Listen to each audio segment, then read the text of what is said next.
cultural lovers, week 21 saw Juve pull out a late win in Rome.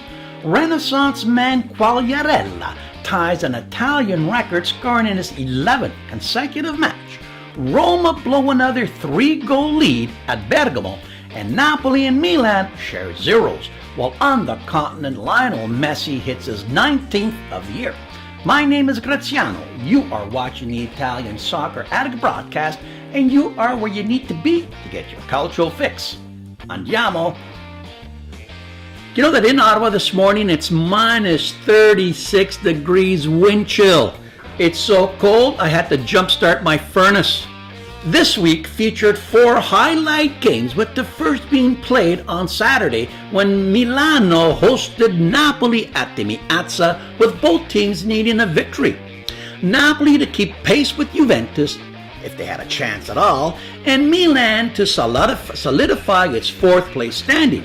No, but after 90 minutes and with equal time of possession and equal shots on net, neither team could find the back of the net in a 0-0 tie, which benefit neither side resulted. The other Milanese, Inter, traveled to Torino on Sunday looking to get a win after starting the new year with a loss and a tie. Torino, on the other hand, were looking to get only their 5th home victory of the year. Torino, with only 36% possession, managed to get a 35th minute Itzko goal when he headed in a looping ball to the far post. Even though Inter had 64% possession, they could only muster 2 shots on net and went down to Torino 1-0.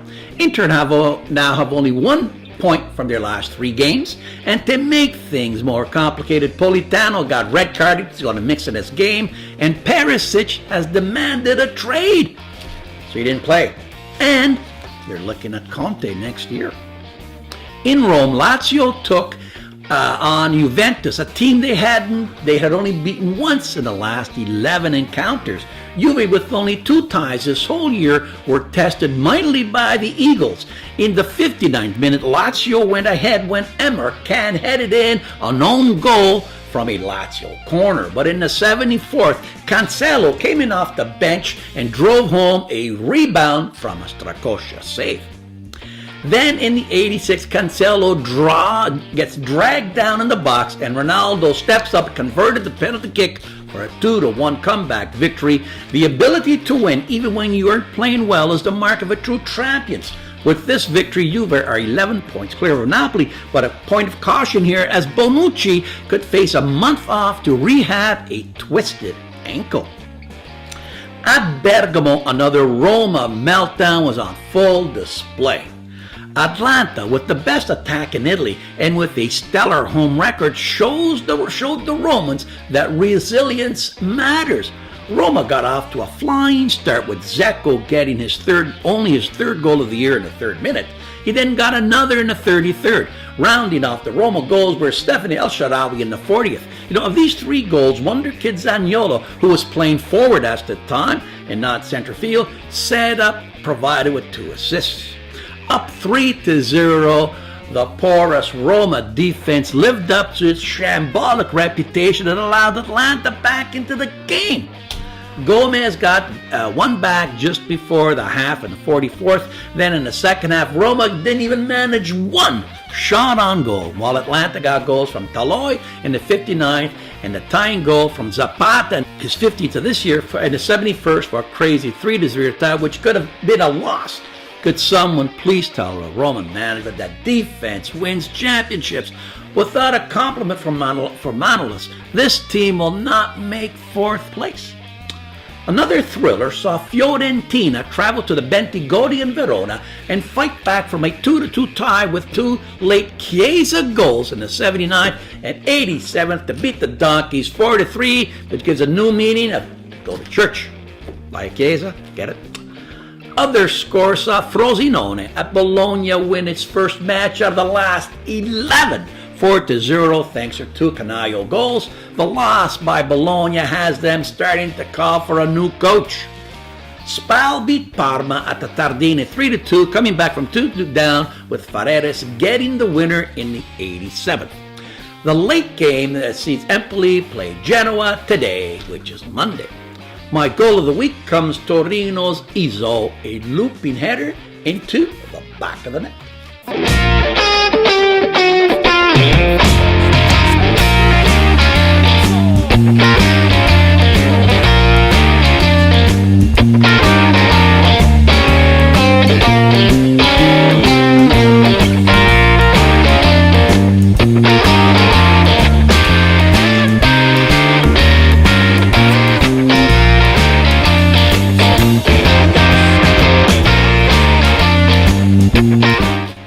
With 21 games played, the standing sees Juve with a comfortable 11-point lead on Napoli.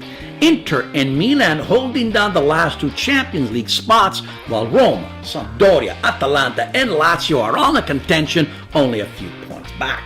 At the bottom of the standings, Chievo needs a miracle to remain in the top flight, which they won't, and both Bologna and Frosinone are also looking to be dropped. Leading the Capocannoniere title is evergreen Quagliarella with 16, while Ronaldo and Zapata are one back with 15 tallies each. On the peninsula, Lionel Messi scored his 19th goal of the year to lead all European scorers as Barcelona beat Derby rival Girona 2-0, while Real Madrid got two Benzema goals, yes, he's back, to beat Espanyol 4-2. But Barca are still 10 points up on Real. In the land of the Gilets Jaunes, PSG continued to lead Lille by 13 points after PSG put 4 by Rennes, with Cavani getting 2 and Mbappe getting 1 for his 18th of the year. While on the Rhine, Borussia gave Hanover a hangover with a 5-1 trouncing, and now Hanover is looking for a new coach and to stay 6 points up on Bayern, who also managed to win over stuttering Stuttgart. While across the pond, the EPL game leagues took the week off as they're playing FA Cup, which is not really quite interesting. So, back to the boot. Did you know that Cristiano Ronaldo was found guilty of tax evasion in Spain and then negotiated an $18 million fine in exchange for a 2-year prison term? And here I thought he moved to Italy because of the food. Did you know that finally, after years of negotiating, Maurizio Zamperini, aka the coach, you're fired, has sold US Città di Palermo soccer team to British investor Clive Richardson for 10 million euros, which included the team's 22 million euro debt. That's $68 million less than the cost of one player, Ronaldo. That's it for this week. Please push that subscribe button, give me that famous Roman thumbs up, and tell your soccer-loving friends where to find me. Ciao and a presto!